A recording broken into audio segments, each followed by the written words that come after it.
Hər vaxtınız xeyir olsun. Rekord TV-nin efirində İlham Tumasın qonağı ilə bir yerdəsiniz. Bugünkü qonağım Dünya Oyama Kyokushin Karate Təşkilatının prezidenti, 9-cu dan qara kəmər ustası, dünya çempionu Əziz Əşrəfovdur.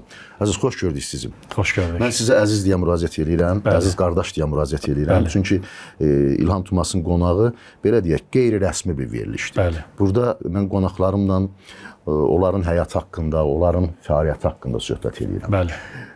Mənim yadımdadır, Əziz, biz Sovet vaxtı 80-ci illərin sonları, 89-88-də, belə deyək də, güya karate ilə məşğul idik, amma gizli idi təbii ki. Deyirdilər ki, bu qadağandır. Sovet vaxtında karate qadağan olunmuşdu. Karate niyə qadağan olunmuşdu Sovet vaxtında? Ümumiyyətlə, karate nədir? Karatenin hansı növləri var? Çünki bir də görürsünüz ki, deyirlər ki, filankəs karateistdir, karateçidir. Bəli. Amma məsələn, tutaq ki, bu olimpiya növü deyil, filan yarışlara buraxılmır, filan yarışlara buraxılır. Nədir bunun fərqi? Bəli. Bilirsiniz, birinci karate dərinliyinə geçsək, karate boş əl yol deməkdir, boş əlin yolu. Bu sırf fəlsəfə ilə bağlı bir məsələdir. Və bu 3000 il era bizdən əvvəl bir Hindistandan bir ustad, Bodhidharma adında bir nəfər Kitaya gətirərək, ondan sonra Yaponiyanın Okinawa Naha şəhərinə gələrək, sonra Yaponiya daxil və dünyaya yayılır. Bu sırf ilahi varlıqla bir məsələdir, karatenin yaratılışı. Ona görə ki, bu idman növü sayılmır, incə sənət sayılır. Bəli, ona görə. Sadəcə çox bir dünyaya idman kimi gəlib çatdığına görə və bu məktəbi tamamilə daxilən qutarmadıqlarına görə, ustadları olmadığına görə sadəcə üzdən baxaraq, öyrənərək hərəkətləri, bir idman hərəkətləri kimi ötürülüb. Amma əslində bu böyük bir, dərin bir məktəbdir və bu sırf bədənə deyil, ruha bağlı bir məsələdir. Yəni, bu hərəkətlərlə, bədənin hərəkətləri ilə ruha yaxınlaşmaq, ruha çatmaq və insanın kim olduğunu anlamaqdır. Və ona görə də Sovet vaxtlarından karatenin qadağan olmağının bir məsələsi var idi ki, deməli, yəni insanlara xətər yetirə bilərlər. Bəli, cinayət elə bil ki, məsələsinin bir qövmü olmuşdur ki, ona görə ki, bilirsiniz, burada sırf insanın iradəsi, insan elə bir səviyyəyə çatır ki, karate ilə məşğul olanda, əsli karate ilə, həqiqi karate ilə, insan məğlub edilməz olur. Və əgər insanın təkcə bədənlə və fəlsəfi tərəfdən hazır olmasa, insan çox qorxulu bir məxluqa çevrilir. Bəli, ona görə bu məsələyə də uyğun küçələrdə karatenin çox böyük bir təsiri var idi deyənə və heç kim yaxınlaşa bilmirdi silaha qarşı, hansısa bir insanın əlində olan bir ağaca qarşı. Ona görə karatistləri barmaqla göstərirdilər Sovetin vaxtında və çox xəsarət olduğuna görə, ona görə Sovet hökuməti karateni qadağan edirdi. Amma bir məsələni də etiraf eləməliyik ki, karatedə həm də axı yüksək fiziki hazırlıq da lazımdır. Dediyiniz kimi, ruhi hazırlıqla bərabər, mənəvi hazırlıqla, yüksək fiziki hazırlıq da lazımdır. Fiziki hazırlıq nədir? Əvvəllər biz deyirdik ki, mən indi baxıram sizin o barmaqlarınızın ucunda, burada, həmişə deyirlər, qabar olanda, deyirlər ki, bu yaxşı, məşhur karateçidir. Amma sizdə belə bir qabar yoxdur. Amma indi siz biraz daş qoymusunuz. Tamaşaçılara deyim ki, qısaca bir anons verim ki, verilişimizin sonuna yaxın, diqqətlə bizi izləyin. Sonda Ustad Əziz, bax, bu qəmbər daşını sındıracaq. Qəmbər daşını bilirsiniz, sındırmaq çox çətin məsələdir. Heç onu kuvaltla, çəkislə sındıra bilmirlər. Məsələn, tutaq ki, mən sizə baxsam, demərəm ki, Ustad Əziz 9-cu dan qara kəmər ustasıdır. Bəli.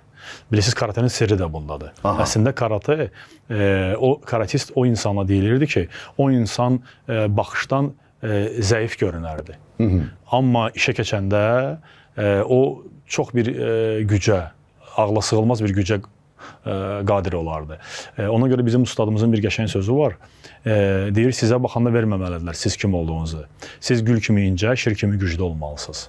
Bəli, siz bir diplomat bir səviyyədə şəxsiyyət olmalısınız. Ona görə karate fəlsəfə ilə bağlı olduğuna görə insanı bir şəxsiyyət olaraq formalaşdırır. Ondan sonra bunun ikinci idman tərəfidir. Və ən əsas da bilirsiniz, karatenin növləri çox olduğuna görə biz karatenin dediyiniz kimi Kyokushin növü ilə məşğul oluruq. Onun mənası mütləq həqiqət deməkdir. Əslində mütləq həqiqət nə olduğunu bilmək lazımdır. Ona görə çox insanlar dərinliyə getmədiyinə görə, öz insanın nəyə qadir olduğunu açmadığına görə onlar sadəcə üzdə, bədəndə qalırlar.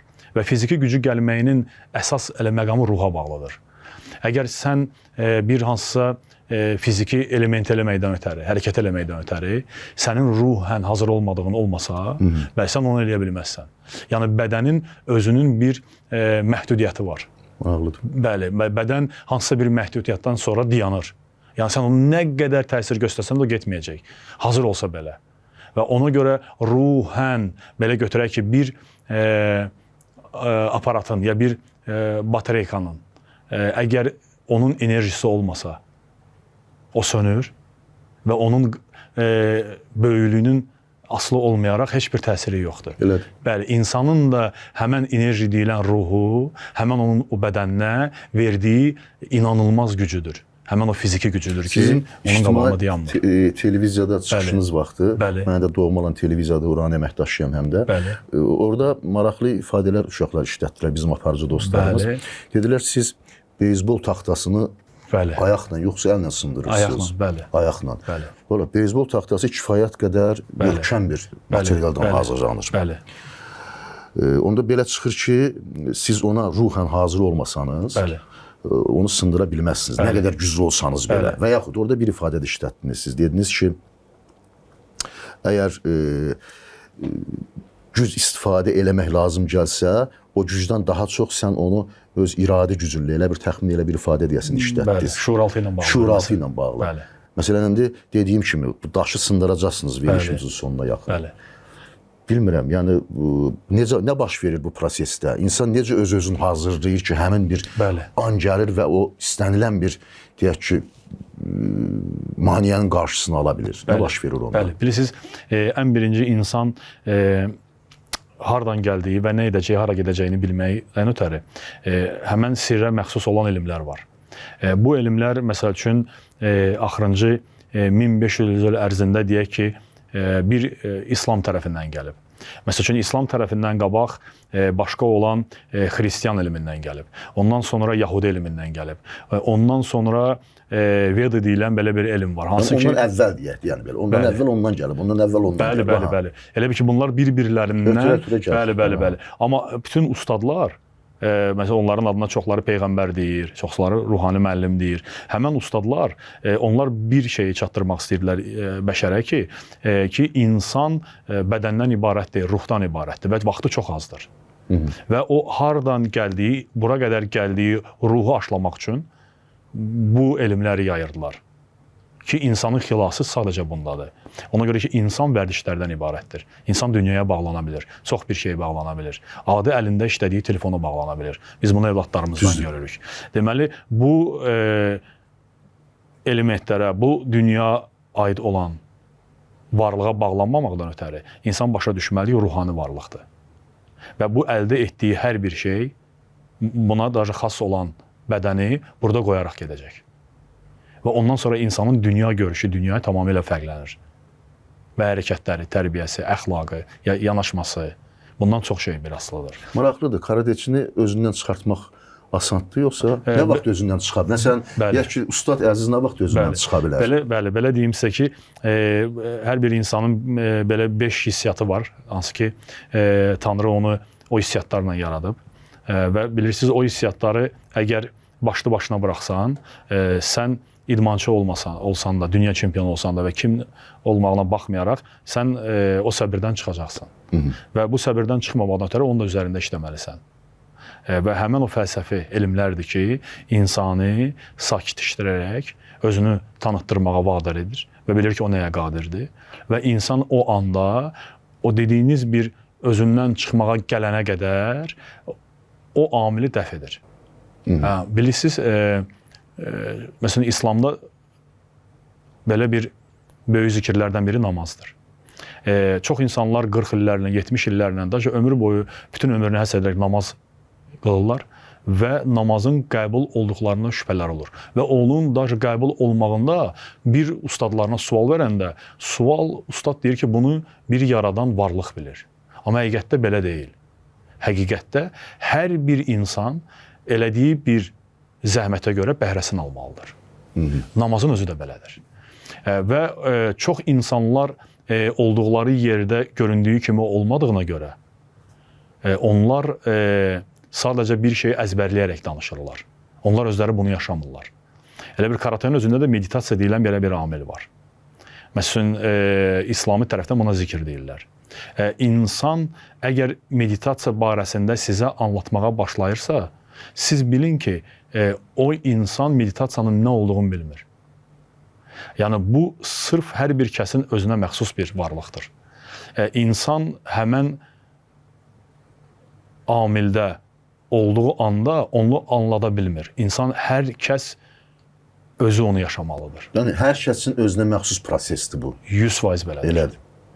Ona görə də bilirsiniz, ən birinci insan necə bir varlıq olduğunu dərk eləməlidir. Ondan sonra əlbəttə ki, bu yeganə bir deyim ki, hərəkətdir ki, meditasiyanın özü olsun, namazın özü olsun, ustadsız mümkün deyil. O ustad da həmən bu deyilən kodlar var, ilahi kodlar. İnsan əgər o məqama çatmalıdır ki, ona kodlar verilsin ki, o tələbəsini onu ötürə bilsin. Onsuz mümkün olası bir şey deyil. O proses çox çətin olur. Mən sizə deyim ki, həyatda heç nə çətin bir şey yoxdur. Sadəcə çətin bir amil odur ki, insan öz vərdişlərini dəf edə bilsin. Və bütün gələn elmlər də buna görədir ki, insan vərdişlərini dəf edərək ilahi varlığa qayıda bilsin.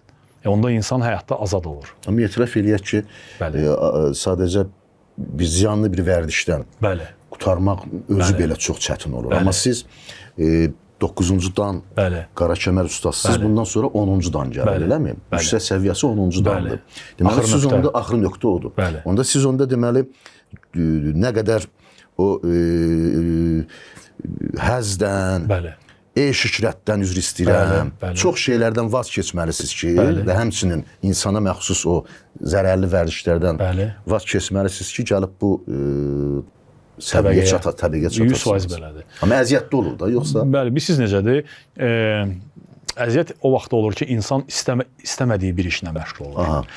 İnsanda belə bir şuuraltı belə bir düşüncə var ki, insan istədiyi bir işlə məşğul olanda, o onun üçün gözəl bir vərdişə çevrilir. Ona görə deyirlər ki, həmişə sevdiyin işlə məşğul ol. Əgər bir işlə məşğul olursansa, o sənə daxilən əziyyət verirsə, çalış ki, o məşğul olduğun işi sevərək görəsən. Onda sən işləməyəcəksən. O iş sənə xidmət edəcək. Bilirsiniz, bəli, xırda bir sirlər böyük bir sirləri açır.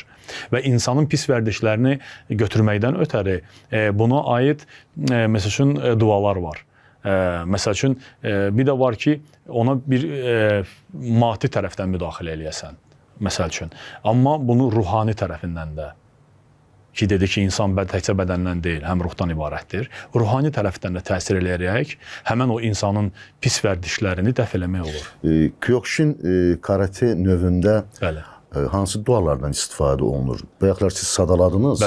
Mən belə başa düşdüm ki, söhbət tək İslamdan və yaxud xristianlıqdan getmir. Söhbət biraz da əvvələ getdi. Siz hətta Vedalara getdiniz, çıxdınız. Dualar nədən ibarət olur? Məsələn, o duaları səsləndirmək olur, yoxsa o ancaq sizə məxsusdur? Yox, bilirsiniz, bax, bəli, gözəl sualdır. Deməli, bəli, ən birinci bilməliyik ki, 5000 il bizdən başlayaraq, deyək ki, Adəm Peyğəmbərdən bura qədər, bütün, deyək, 124 min aləmin Peyğəmbərləri və axırıncı Peyğəmbərin gətirdiyi bütün elmlər, hansı ki, buna qədər 100 min il, 501 milyon il bundan qabaq həmən elmlər var idi ki, həmən bu ruhani kitablarda Rəbbim insanlara çatdırır. Deyir ki, bir qövm var idi. O qövmdə insanlar bir dildə danışardılar və Rəbbim onlara vasitəsiz bütün öz elmini öyrədərdi. Və biz bunu araşdıranda baxırıq ki, bu dil sanskritdir. Bütün dillər ondan yaranıb. Və bilirsiniz, insan özünü anlamaqdan ötəri bu dünya, maddiyyat dünyasında kökünü tanımalıdır.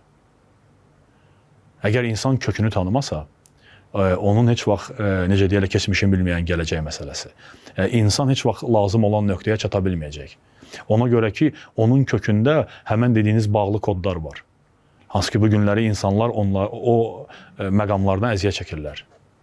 Deyək ki, gözəl tərbiyəsi var, amma maddiyyatda zəifdir.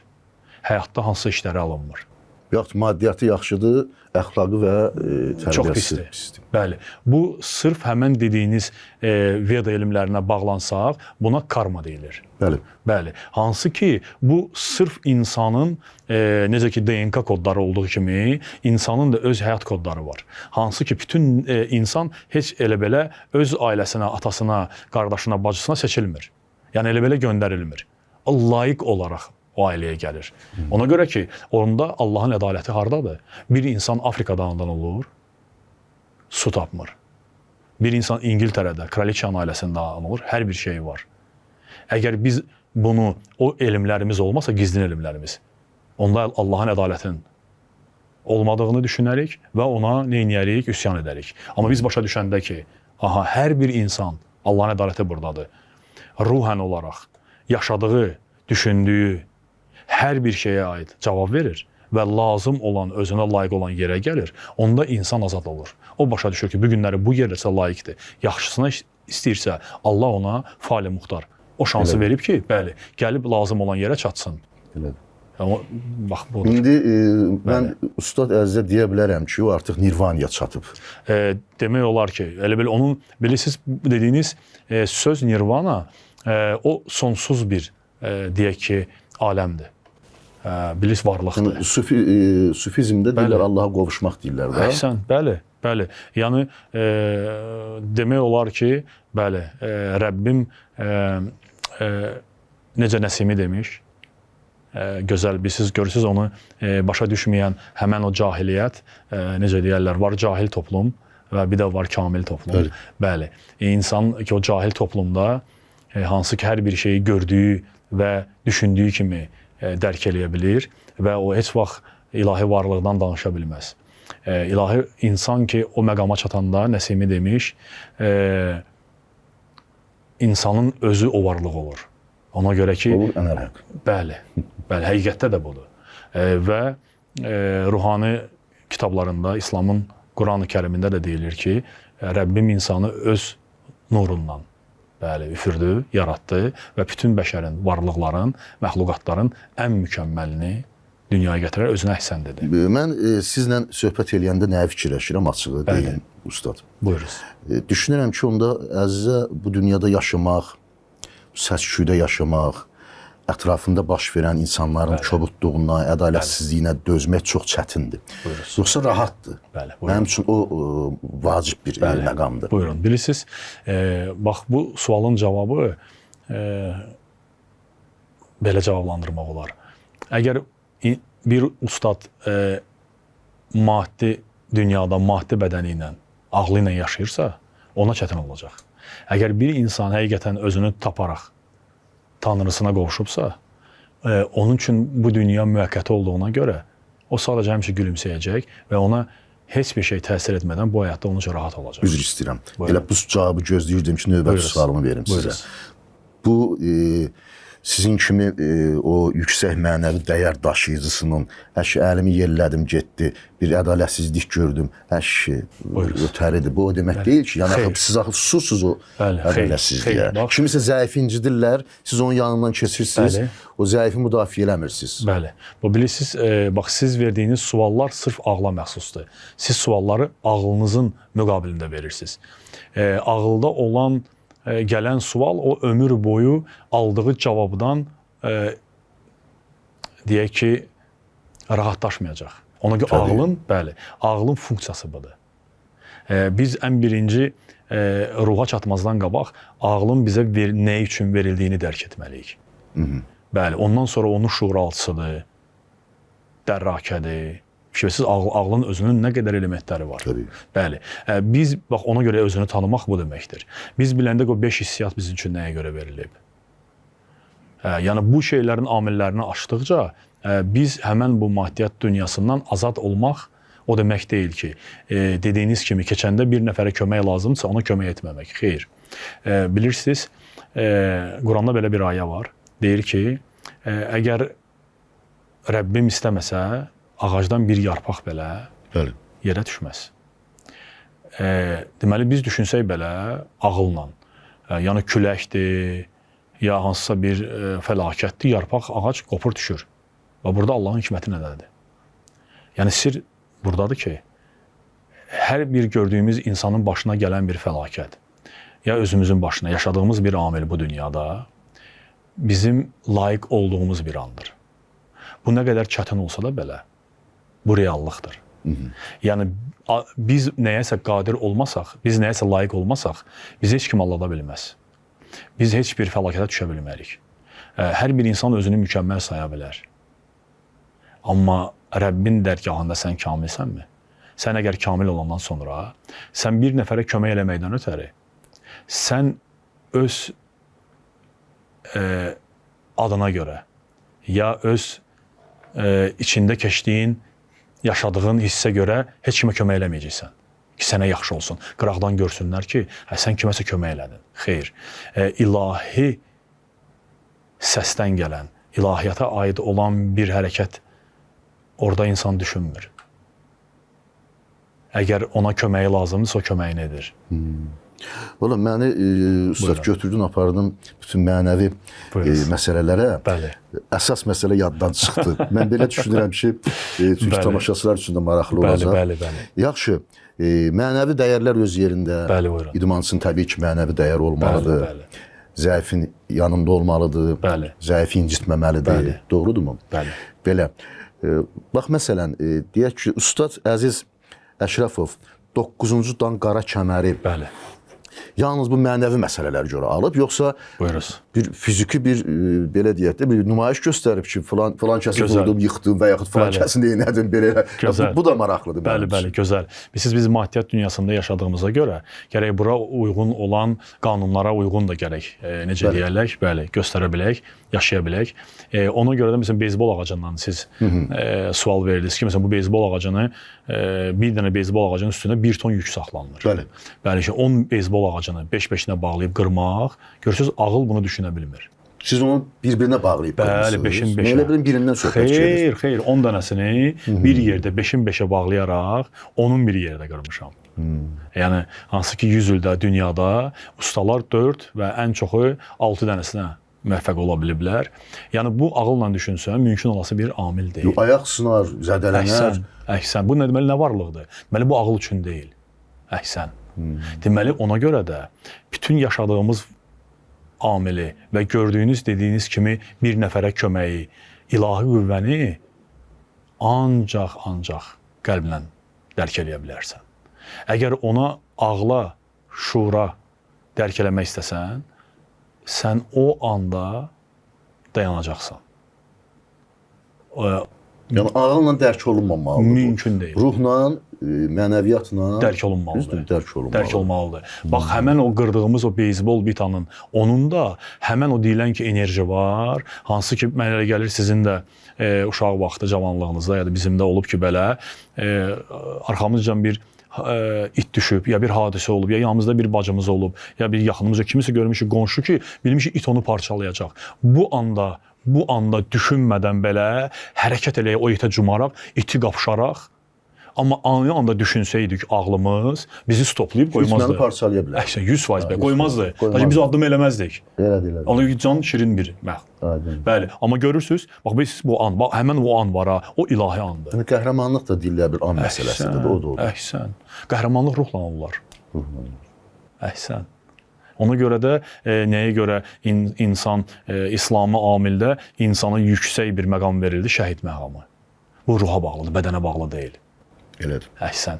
Ona görə insan ki, bədəni ilə, ağlı ilə, hərəkəti ilə əlbəttə ki, bu da lazımdır. Məsələn, hansısa elmlərdir, texnikalardır, bunu istifadə eləməyə. Amma bir anda bizim yəni qəhrəman 44 gündə döyüşən tələbələrimiz var.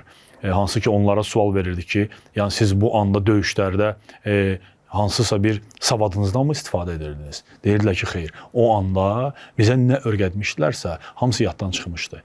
Sadəcə daxildən bir başa düşülməyən bir qüvvə var idi, anlaya bilmirdik. Bizi düşünməyə qoymurdu. Sadəcə getdiyimiz yola, məqsədə bizi aparırdı. Əvvəllər deyirdilər ki, filan kəs kənardan, uzaqdan belə baxışınla baxır və pərdəni tərpədir. Bəli. Və yaxud baxır, stəkandakı suyu tərpədir. Mən bayaqları verilişdən əvvəl sizinlə söhbət elədim. Orada Etibar Erkini biz xatırladıq. Allah rəhmət versin, ruhu şad olsun. Allah ruhu şad olsun. Məsələn, deyirdilər ki, Etibar Erkin kənardan baxır və stəkanın içərisindəki, bardağın içərisindəki suyu dalğalandırır. Bəli. Bəli. Onda mənə belə gəlir ki, düşünürəm ki, əgər əziz dostumuz bu daşı və yaxud beyzbol ağacını həmin o mənəvi güclə sındırırsa, onda o mənəvi güclə hansısa kənardan bir əşyanı da hərəkət etdirə bilər. Bəli, bilirsiniz, gözəl, bəli, gözəl sualdır. Bilirsiniz, bu dediyiniz həmən eyni bir məktəbdir. Elə bir ki, siz məktəbə gəlirsiniz, məktəbdə 10 dildən keçirilir, dərs verilir. Və siz 10 dilin hamısını öyrənmirsiniz ki, siz həmən 10 dilin sizə xoş gələn bir dil deyə ingilis dilini, ya alman dilini, ya fransız dilini öyrənirsiniz. Yəni, sizə əgər sual versələr ki, siz o məktəbi qurtarmışsınız ki, o məktəbdə 10 dildən dərs keçirilir, belə düşünür ki, siz 10 dilin hamısını bilirsiniz, siz deyəcəksiniz, xeyr. Məsələn, mən seçmişəm falanlarını öyrənmiş. Bəli, bax, bu sualınızın cavabı budur ki, həmən elmlərdə, ruhani elmlərdə var elm, var helm. Bax, həmən helmdə deməli gizlədilən sirlər var. Hansı ki, qapı açılır. Məsələn, bu günləri biz bu qapıdayıq. Hansı ki, bu qapının gücü budur. Bu sonsuz olduğuna görə həmən nirvana dediyiniz. Hansı ki, ora meditasiyayla, zikirlə, namazla, sonra deyək ki, həqiqi orucla, həqiqi lazım olan bir rituallarla buna çatmaq olur. Amma insan ən birinci özünü tanımalıdır. Getdiyi, elədiyi niyyət, yol, qoyduğu məqsəd nə üçündür? O da ustadsız alınmır dediyiniz. Mümkün olası bir şey deyil. İnsan onda azır, yolunda azır. Ona görə ki, astral deyilən belə bir elm var, hansı ki, İslamda ona bərzaq deyilir. Bəli, hansı ki, orada ruhların, başqa-başqa qüvvələrin, məxluqatların olan bir yeridir. Yəni, insan ki, ustadsız, sadəcə öz ağlının gücünə, var ki, insan doğulur, o savadlıdır, ağıllıdır. Bu da bunun karmik tərəfinə bağlı bir məsələdir. Və insan bu elmləri ustadsız, hansı ki ustad bu yolu keçərək nəyi harda dayanmalı, nəyi harda etməli, hansı nəfəsi və hansı sözü, hansı kodu deməli ki, qapılar açılsın. Onda insan oranı oxuyaraq özü bunu çalışır ki, hərəkət eləsin. Ona hansısa dedildiyi minlərlə qapının biri açılır. O qapıdan lazım olmayan qüvvələr ona daxil olur. Və həmən insanlar axırda gəlir, üzr istəyirəm, tanıyırıq ki, bir insan uşaqlıqdan normal bir adam idi, amma bu günləri cəmiyyətə çox zərər verən bir insandır. Bax, bu həmən insanlardır ki, onlar öz üzərlərində məşğul olmayaraq dünyaya bağlanırlar və istədiklərinə çatırlar. Amma o istəkdə Rəbbin bir nəzəri olmadığı üçün o insanlar öz xalqlarına, öz millətlərinə zərər verirlər.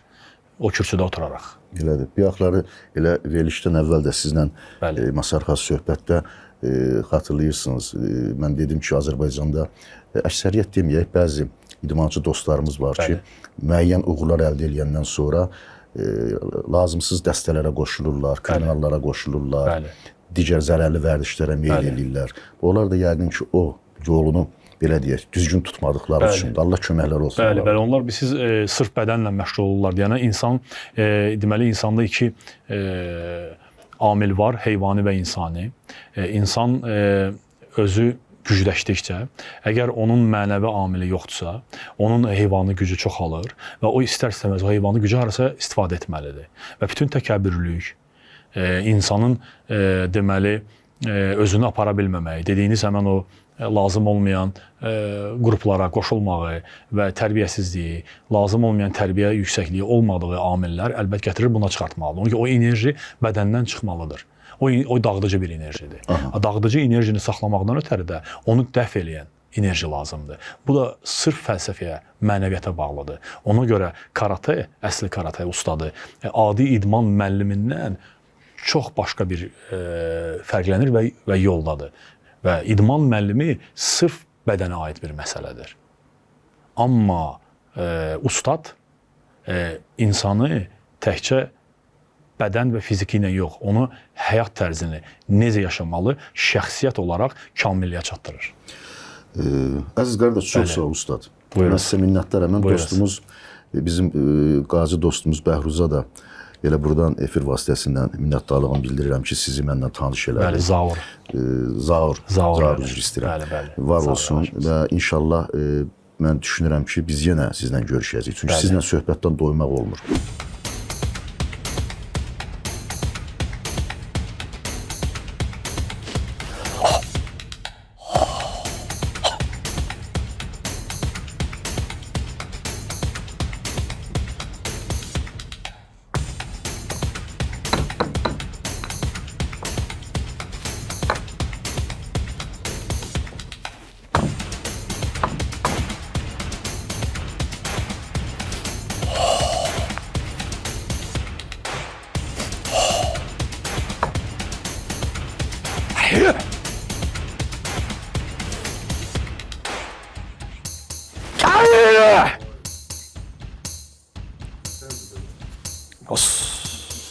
Siz çox gözəl suallar verdiniz. İnsanın ki, təkcə bədəndən yox, ruhdan ibarət olduğunu göstərmək istəyirəm ki, hər bir insanın çox bir yerdə ona aura deyirlər, ya da biosəhət deyirlər. Yəni, insanın hər bir biosəhəti var. Eyni mən, məsələn, çay daşını qıranda da qəmbər çay daşını 1 kiloluq, onun da hər bir, baxmayaraq ki, o daş olduğuna, o canlıdır. Onun da öz səhəti var, biosəhəti var. Və mən öz, deməli, auramla, öz biosəhətimdən onun biosəhətinə təsir göstərərək, yəni onun qabağında elə-belə atom kimi o dözmür. O başlayır dağılmağa. Yəni, adicə bunu sizin indi üstünüzdə göstərəcəm ki, yəni insan gərək kimlə oturub durduğunu, kimlə yoldaşlıq etdiyini, elə çox bir təsiri var insana. Bu çox amil insanı dəyişir. Nəyə görə dəyişir? Ona görə insan bir yerə gələndə, əl-ələ görüşəndə, salam verəndə bir-biri ilə, həmən enerji insanda başlayır dəyişməyə. Yəni, bir insan var ki, onu görürsünüz, 1-2 dəqiqə, 3 dəqiqədən sonra nəsə daxilinizdən narazı, oturmaq istəmirsiniz orada. Bir insan ondan ayrılmaq istəmirsiniz. Bax, bu nədir? Bax, həmən o qüvvə həm dağıdıcıdır, həm yaradıcıdır. Sadəcə onun üstünüzdə, bəli, sizə istəyirəm ki, göstərim ki, tamaşaçılarımız da bunu görsün ki, bu reallıqda, həqiqətdə də belə. Sadəcə bu elmlə məşğul olmaq lazımdır. İnsanın polyası nədən ibarətdir? Əlinizi qaldırırsınız və möhkəm saxlayırsınız. Qoymursunuz ki, mən sizin əlinizi yerə salım. Möhkəm saxlayın, görürsünüz, saxlayırsınız. Yuxarı basmır, bax, saxlayırsınız. Möhkəm saxlayın bir də, qoymayın salım. Bir də, qoymayın. Bax, belə saxlayın, möhkəm saxlayın. Əlimi gətirirəm sadəcə bura və əlimi burası çəkirəm. Baxın. Bir də saxlayın zəhmət olmasa. Ki, yəni cəmaət görsün ki, özünüz eləmirsiniz. Bəli. Bax, bir də möhkəm saxlayın, qoymayın, xahiş edirəm. Bax, belə saxlayırsınız, qoymayın. Əlimi gətirirəm bura, çəkirəm və əlimi qoyuram bura, əl düşür aşağı. Düşünürsünüz ki, bu necə ola bilər? Bir təzyiq göstərmədən. Bu nədir? Həmən dediyiniz aura, o polya, həmən polyanız. Bütün sizin bədəninizin saxlama qüvvəsi, düşüncəniz bu polyaya qoşulur. Tok kimi. Başa düşdünüz? Mən də həmən polyaya təsir göstərərək onu dağıdıram. Əgər gücünüzü bura fikrinizi bəli. Əgər fikrinizi bura cəmləmişdinizsə, həmən onu yayaraq o gücünüzü oradan çəkirəm. O düşür sizin başqa bir yerinizə və oradan təsir göstərək olur. İnsan, yəni bu nədir? Bu sirlər nədir? Yəni bir nəfərlə döyüşə çıxanda, onun baxmayaraq 2 metrə boyu olsun, 100 kilosu olsun, sizin 50 kilonuz olsun, Bruce Lee kimi. Hansı ki 50 kiloda görürüz kimləri yəni güc gəlirdi. Bu hamısı o elmlə bağlıdır. Yəni bu dediyiniz fiziki hərəkətlə bağlı məsələ deyil. Əgər sən insanın lazım olan dərəcəsini biləndən sonra ona heç güclü yox, surətli vurandan sonra o insan aşır. Dayanmadan məğlub olur. Buyurunuz. Usta çox sağ olun. Təşəkkür edirəm sizə. Sağ olun. Sağ olun. Təşəkkür edirəm sizə. Həmişə xidmətinizdəyik. Hələlik. Bəli. Yenə görüşürük inşallah. Çox sağ olun.